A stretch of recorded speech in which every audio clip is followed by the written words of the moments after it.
సభాధ్యక్షులు గౌరవనీయులు దేవకీదేవి గారు, అలాగే మిత్రుడు బిఎస్ రాములు గారు, గౌరవనీయులు బాలాచారి గారు, ఇంకా వేదిక మీద ఉన్నవాళ్ళు ఇక్కడి నుంచి వెళ్తే దేవేంద్ర అనే మొదట మగవాడేమో అనుకునేవాడిని,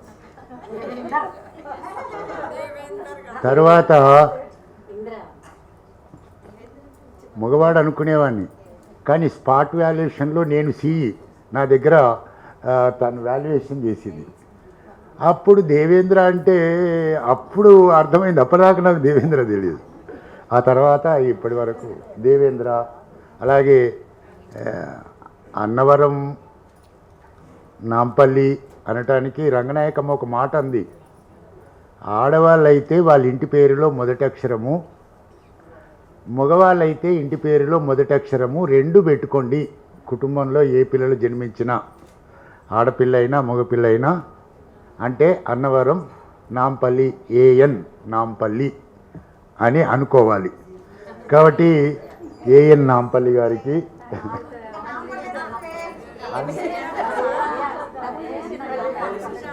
ఇదొక సుజాత గారు, వారికి చాలా ఈ పుస్తకానికి శ్రీశ్రీ మహాప్రస్థానానికి యోగ్యతాపత్రం రాసినట్లుగా మన గోగు శ్యామల చాలా చక్కటి ముందు మాట రాసింది వారికి. అలాగే ఇందులో సీనియర్ మోస్ట్ సంపాదకురాలు ఎవరంటే సత్యవతి గారే. మేము చదువుకునే రోజుల్లో నుంచి ఆ పత్రిక నా స్టూడెంట్స్ అంటే 80 ప్రాంతం నుంచి చెప్తున్నాను. మేము చదువుకునే రోజుల్లో మా విద్యార్థులు కూడా పత్రికలో వ్రాసేవారు, అందులో పనిచేశారు కూడా వారు. అలాగే ఒక మంచి కవయిత్రి విమర్శకురాలు సిహెచ్ ఉషారాణి గారు. అలాగే మెహజబీన్ 1వ పుస్తకం అయ్యి 2, 3 రాబోతున్నాయి, సమీపంలో ఉన్నాయి. మంచి కవయిత్రిగా పేరు సంపాదించుకున్న మెహజబీన్ గారు. అలాగే ఎల్లూరి సుధాకర్ నాకు అత్యంత ఆత్మీయ మిత్రుడు, వారంతటి పేరు తన కథలో నిలుపుకున్న వ్యక్తి మానస. అలాగే ఈ స్టేజ్ మీద ఉన్నవారందరూ జ్యోతులు అన్నారు, నేనే అన్నాను. అంటే దీపావళి రోజు ఇంటి ముందు దీపాలు పెట్టుకుంటాము అని, అంటే ఇంటి ముందు ఉన్నారు కదా అని ఆ జ్యోతులు అని అనుకున్నాను. కానీ మీరు మాత్రం వీధిలో ఉన్న కాగడాలు. నా వ్యక్తిగతమైన అభిప్రాయం, ఇవి కేవలం జ్యోతులే, కానీ రాబోయే కాలానికి కాబోయే వారసులుగా ఉద్యమకారులుగా ఉంటారు. ఇలాంటి సభలో శీలా సుభద్రాదేవి మామూలుగా కూర్చుకొని ఈ సభను వినడం ఈ సభకు ఒక గొప్ప గౌరవంగా నేను భావిస్తాను. అంతేకాకుండా ఈ సభకు ఔచిత్యం ఏమిటనంటే, నేను ఎన్నో సభలకు వెళ్ళాను, మగవాళ్ళే ఉంటారు, అక్కడొక్కరు ఇక్కడొక్కరు, కొందరు ఆడవాళ్ళు అసలే ఉండరు సభలో. ఎవరైనా భార్యను తీసుకొని వస్తే కూర్చొని ఆమె వింటుంది అంతే. కానీ ఈరోజు ఆడవాళ్ళు మగవాళ్ళుగా, మగవాళ్ళు ఆడవాళ్ళుగా కనిపిస్తున్నారు సభలో, నిండుగా కనిపిస్తూ ఉంది. ఈ నిండుగా కనిపించటానికి బహుశా ఉద్యమమే కారణం, ఉద్యమ తత్వమే కారణం. నిజానికి జలిత బహుళ పుస్తకాన్ని మన ముందుకు తీసుకొస్తుంది, అంటే బహుళ సంగమం. ఈ బహుళ సంగమంలో మిమ్మల్ని అందరినీ ఎందుకు ఇన్వాల్వ్ చేస్తుంది అని అంటే, మనది ఎప్పుడు మన గడ్డ, అది ఆంధ్ర కానీ రాయలసీమ కానీ తెలంగాణ కానీ ఉద్యమాల గడ్డ. బెంగాల్ తర్వాత భారతదేశంలో ఉద్యమాలకు పుట్టినిళ్ళల్లో ఇదొక ఇల్లు. ఆ దృష్టితో చూసినప్పుడు ఎప్పుడు ఉద్యమం ఆగిపోతుందో అక్కడి నుంచి ఉద్యమాలు ప్రారంభమవుతూ ఉంటాయి. ఈనాడు చాలా కీలకమైన ఉద్యమం పోషించాల్సిన సందర్భంలో ఈ బహుళ సంగమం మన ముందుకు వచ్చింది. ఇది ఒక తాత్విక చింతనకు సంబంధించింది. అంటే దళిత పోయిన తర్వాత బహుళ వస్తుంది. అంటే ఈ బీసీ వర్గాలలో ఉన్నవాళ్ళు కూడా తమకు పెయిన్ ఉంది, స్త్రీలకు పెయిన్ ఉందనేది ఒక చర్చ జరిగింది, కొంత జరిగింది. ఉద్యమం వచ్చింది, పుస్తకాలు వచ్చినాయి. అట్లాగే దళిత ఉద్యమం వచ్చింది, కొంత పెయిన్ ఉంది, దాంతో కూడా వచ్చినాయి వాదాలుగా.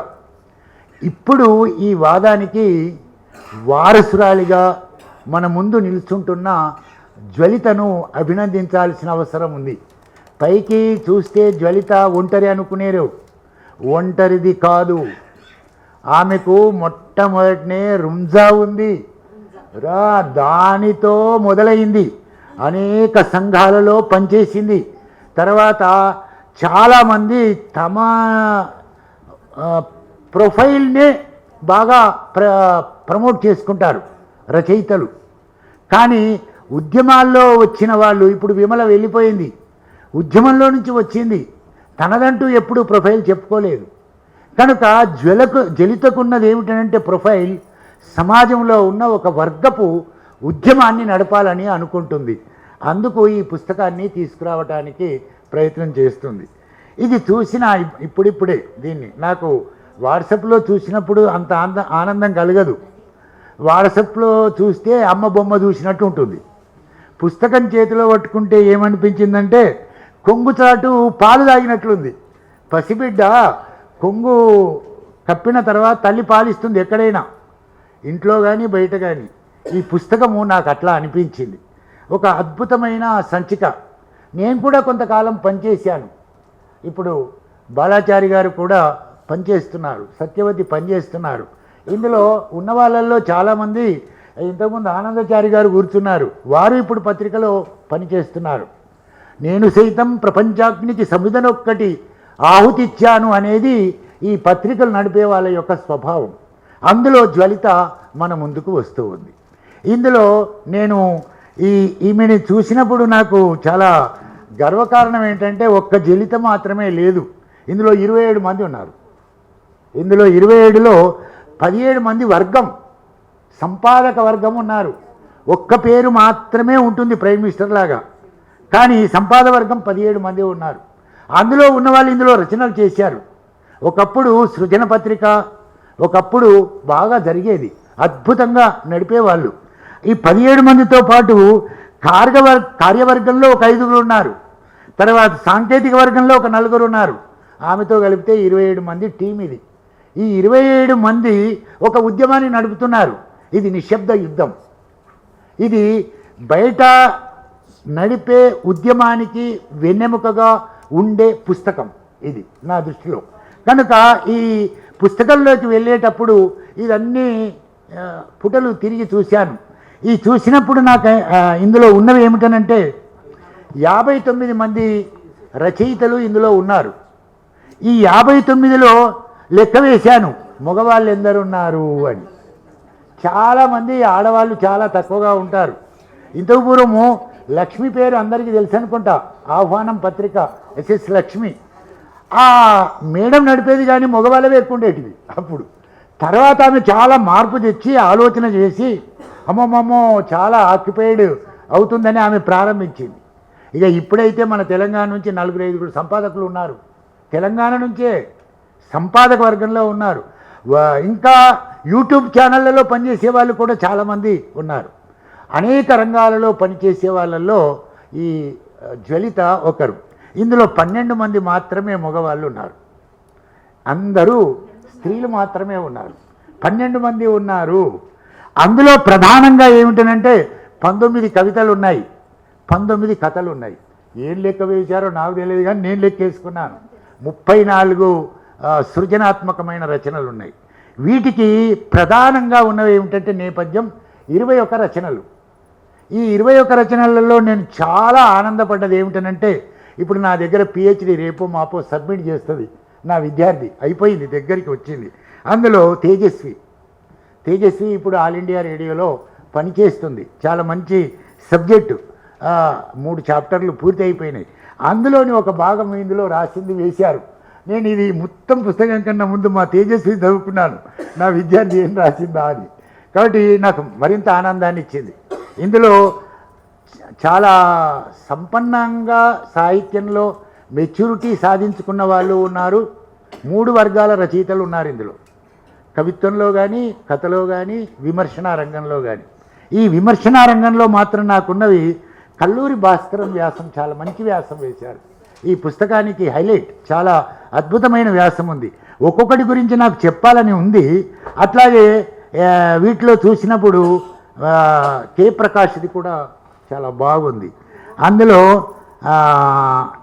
షీలా సుభద్రాదేవి, మన కథ రాసిన దేవకీదేవి మేడము, ఇలాంటి వాళ్ళవి చాలా ఉన్నాయి. అయితే ఇందులో ప్రధానమైనవి ఏమిటనంటే ప్రాచీన తెలుగు కవయిత్రులు అని ఒక వ్యాసం ఉంది. ఇది చాలా విలువైంది. మనకిప్పుడే తారకం గారి భార్య అని అనుకుంటాం, కానీ ఆమె ఎప్పుడు తారకం ఇంటి పేరు వాడుకోలేదు, బోయి అని వాడుకుంది. కనుక విజయభారతి గారి గ్రంథాలు చదివితే మనకు ప్రాచీన సాహిత్యపులో మనకు కేకే రంగనాథాచార్యులు, కాత్యాయని విద్మహే తెలుగు సాహిత్యానికి కొత్త చూపు చూసినట్లుగానే వీళ్ళు కూడా ఒక కొత్త చూపు చూసే రచన ఇందులో నాకు కనిపించింది. అట్లాగే ఇందులో చాలా బాగున్నది ఏమిటనంటే ఒక ఆర్టిస్ట్కి సంబంధించిన వ్యాసం ఉంది. ఇందులో విమల రాసిన వ్యాసం ఉంది, చాలా మంచి వ్యాసం, అంటే ఎక్కడ దొరకదు అది, అలాంటి వ్యాసము ఇందులో ఉన్నది. మరొకటి ఇక్కడనే కూర్చున్న దేవేంద్ర, మనకు బతుకమ్మ పాటలు వాడుతున్నాం కానీ బాలల బతుకమ్మ పాటలు లేవు. ఇది మంచి పరిశోధనాత్మకమైన వ్యాసం. ఇలాంటివి నేను ఇందులో చూసినప్పుడు చాలా ఆనందం వేసింది. అయితే ఈ పుస్తకం అంతా తిప్పేసినప్పుడు జలిత నాకు ఎప్పుడు పరిచయం అయింది అంటే ఒక చాలా విచిత్రంగా పరిచయం అయింది. తెలంగాణ ఉద్యమం సీరియస్గా నడుస్తున్నప్పుడు బహుశా ఖమ్మమో వరంగల్లో తాను బస్సు ఎక్కింది, నేను బస్సు ఎక్కినాను. బస్సులో ఆమె కూర్చొని ఉంది, ఒక సీట్ ఖాళీ ఉంది, నేను వెళ్ళి కూర్చున్నాను. అప్పుడు జ్వలిత పేరు తెలుసు కానీ ఈమె జ్వలిత అని నాకు అప్పటికి తెలియదు. మొట్టమొదట జ్వలితని చూశాను. ఆనాటి నుంచి ఈనాటి వరకు కూడా నన్ను చాలా అభిమానిస్తూ ఉంది. తన పుస్తకాలకు చాలా వాటికి నన్ను ఆహ్వానించింది. నేనే ఆమె అక్క అనుకుంటాను. ఆమె 59లో పుట్టింది, నేను 52లో పుట్టినా కానీ నేను మాత్రం అక్కయ్యగానే భావిస్తాను. వయసు మీరినవాడా వృద్ధుడు, ఉద్యమం చేసేవాడే కాదు. కనుక ఆ ఉద్యమ కాలంలో నేను ఒక మాట చెప్తాను. నేను సోయి పత్రిక నేను చూసేవాడిని, బిఎస్ రాములు గారికి తెలుసు. నేను పత్రిక చూసేటప్పుడు ఈ సంచిక చేయాలనుకున్నప్పుడు రాబోయే 3వ సంచికది తయారు చేసుకునేవాడిని. ఇప్పుడు ఈ సంచిక మార్కెట్లోకి వస్తుందంటే రాబోయేది కూడా కాదు, ఆ తర్వాత వచ్చే సంచికకు ప్లాన్ వేసుకునేవాడిని. వేసుకొని అందరితో రోజు వర్క్ చేసి సోయి పత్రిక తెచ్చేవాడిని. అవి ప్రింట్ అయిన రోజు ఆని తీసుకొని పోయేవాడిని మహాసభలకు. నేనే బస్సులో పోయిన తర్వాత మా కాపీ మాకు దొరకడమే కష్టంగా ఉండేది. ఒక్క కాపీ మిగిలేది కాదు, హాయిగా బ్యాగ్ వేసుకొని ఇంటికి పోయేవాడిని. అది నన్ను చాలా ప్రభావితం చేసింది. బహుశా అది నాకు నేర్పినవాడు దేవిప్రియ కావచ్చు. దేవిప్రియ ఒక సంవత్సరం ముందే ప్లాన్ వేసుకునేవాడు. అద్భుతమైన ఆయన సండే ఎడిషన్స్ తెచ్చే ఒక గుణం ఉంది. అట్లాగే జ్వలిత పుస్తకం ఈ తెస్తున్నప్పుడు 3 అడుగులు నడిచినావు, చాలా గొప్పదే. ఎందుకనంటే 3 అడుగులు కాదు, చాలా 10, 5, 6టికే ఆగిపోతాయి పత్రికలు, రావు, వెళ్ళిపోతాయి. కానీ నీకున్న గట్స్ మామూలువి కాదు. నీ రక్తంలో బహుజన స్వభావము బలంగా ఉంది కనుక ఆ తాత్విక చింతనతో ఉన్నప్పుడు ఈ పుస్తకం అంతా చూసినప్పుడు ఇంతమంది బహుజనుల్లో ఒక్క రచయిత్రి అయినా ఒక సంభాషణ ఉండవచ్చు కదా, ఒక ప్రధానంగా మనకు ముఖాముఖి అయినా ఉండవచ్చు కదా అని నాకు అనిపించింది. దానికి ఒక సలహా ఇస్తాను. ప్రపంచవ్యాప్తంగా రైటర్స్ ఎట్ వర్క్షాప్ అనే ఒక పుస్తకం ఉంది. అది ప్రపంచవ్యాప్తంగా ఉన్న 165 మందిని తీసుకొని వాళ్ళు కొన్ని వాల్యూమ్స్ వేశారు. అవి ఇప్పటికి కూడా ప్రపంచంలో వాటికి ఉన్నంత వాల్యూ మరొక పుస్తకానికి లేదు. అద్భుతమైన ఒక రచయిత అంతరాంతరాలను బహిర్గతం చేసిన పుస్తకాలు. అలాగే ఈనాడు బహుళను కాపాడటానికి పొలిటికల్గా ఉండే తాత్విక చింతనను, సాహిత్యపరంగా ఉండే తాత్విక చింతనను, సాంస్కృతిక పరంగా ఉండే తాత్విక చింతనను దాన్ని తెచ్చి ఇందులో ఈ నదిలో ప్రవహింప చేయవలసిన అవసరం ఉంది అని కూడా నేను ఈ సందర్భంగా భావిస్తున్నాను. ఇందులో కవితలన్నీ బాగున్నాయి, కథలు నేను కొన్ని చదివినాను వాట్సాప్లో మొన్న పెట్టినప్పటి నుంచి. ఎస్, వాళ్ళకు ఒక వెన్నెముక, ఒక రక్తం ఉంది, అది జీవిస్తూ ఉంది. కానీ రక్తం చెడిపోయినప్పుడు కొత్త రక్తం ఎక్కిస్తారు. ఒక మనిషికి రక్తం తక్కువైనప్పుడు డాక్టర్ వెంటనే ఆ గ్రూప్ రక్తాన్ని వెంటనే ఎక్కించినప్పుడే ఆ ప్రాణం బ్రతుకుతూ ఉంటుంది. ఆ రక్తం ఎక్కించే స్థితి జ్వలితకు మరింత పదునుగా ఉండాలని నేను కోరుకుంటున్నాను. ఈ సంచిక చూసినప్పుడు చాలా ఆనందం వేసింది. ఇప్పుడే అన్నాను కదా, ఎంతటిదంటే తల్లిపాలు తాగుతున్నంత ఆనందంతో వచ్చింది. ఇక ఈ పుస్తకము నాకు పాపం తాను పంపించింది పోస్ట్లో. కుదురు పుస్తకం చూడగానే అమ్మయ్య, ప్రపంచంలో ఒక స్త్రీ ఇంత బాగా ఉంటే ఎంత బాగుండేది అనిపించింది. అంటే ఈ పుస్తకము బొమ్మ చూస్తేనే ఒక స్త్రీ ఈనాడు కోరుకుంటుంది ఏమిటంటే, జ్వలిత రాసింది స్త్రీకి భయం, ఎడిటోరియల్ ఇందులో రాసింది భయం. స్త్రీని ఆవహించిన భయం ఈనాడు వీడటం లేదు. ఏదో అర్ధరాత్రి స్వాతంత్ర్యం వచ్చి గాంధీ గారు అన్న మాటలు పోయినాయి. ఈనాడు పట్టపగలే కాదు, రోడ్డు మీద నడుస్తున్నా కూడా మూత్రం పోసే కాలంలో ఉంది. బట్టలు ఇడిచి నడిపించే కాలంలో మనం జీవిస్తూ ఉన్నాం. భయంని గురించి చాలా భయభ్రాంతులుగా లోనవుతున్న సందర్భాన్ని ఆమె చెప్పడానికి ముందు మాటలో ప్రయత్నం చేసింది. ఈ కుదురు బొమ్మ చూసినప్పుడు అమ్మయ్య, ఒక స్త్రీ అన్ని భయాలను పోగొట్టుకొని ధర్మార్థ కామ మోక్షాలు అంటారు కదా, ఈ భయభ్రాంతుల్లో ఉన్నారు. కుడి ఎడుమలు దగా దగా అన్నారు కదా, ఎత్తుగడలు, పన్నాగాలు, మోసాలు, కుట్రలు, కుతంత్రాలు అనేక రకమైనవి స్త్రీని ఆవహించి ఉన్నాయి. అవన్నీ తొలగిపోయి హాయిగా కుదురుగా ఉంటే ఎంత బాగుండు అనిపిస్తుంది ఈ పుస్తకం చూసినప్పుడు. ఇందులో కూడా నేను చదివినాను ఈ పుస్తకంలో కొన్ని. అందులో చివరి వ్యాసం అలవోకగా రాసింది ఆమె, చాలా నేనే ఇందులో వ్యాసం మొదటిది చూసినప్పుడు చివరి ఒక ముందు వ్యాసము, తర్వాత చివర సమీక్ష. సార్ నేను మానేయమంటారా? 1 నిమిషంలో మానేస్తాను. ఈ చివర పుస్తకం ఇచ్చింది కనుక ఒక మాట చెప్పాలి, అందువలన చెప్తున్నాను. మొదటి వ్యాసం చూసినప్పుడు ఎవరు పరాజితులు, ఎవరు విజయులు అంటే మనం ఏదో రాజ్యాలు అవి అనుకుంటాం. ఒక స్త్రీ ప్రొద్దున లేచినప్పటి నుండి పడుకునేదాకా కొంత పరాజితురాలవుతుంది, కొంత విజయము పొందుతుంది. ఈ రెండింటినీ బ్యాలెన్స్ చేయడం చాలా గొప్ప విషయం ఈ వ్యాసంలో, ఈ పుస్తకంలో. అదే విమర్శలోకి వస్తే చివరన ఆమె అని ఒకటి ఉంది, అలవోకగా రాసింది. కానీ అలవోకగా ఉన్నది కానీ అద్భుతంగా ఉండేది. అప్పుడప్పుడు రచయితలకు అలవోకగా స్పాంటేనియస్గా వస్తాయి కానీ చిరకాలం జీవిస్తాయి. అలా జీవించే 2 పుస్తకాల మీద 4 మాటలు మాట్లాడటానికి జ్వలిత నన్ను ఎన్నుకున్నందుకు వారికి ప్రత్యేక ధన్యవాదాలు చెప్తూ ముగిస్తున్నాను.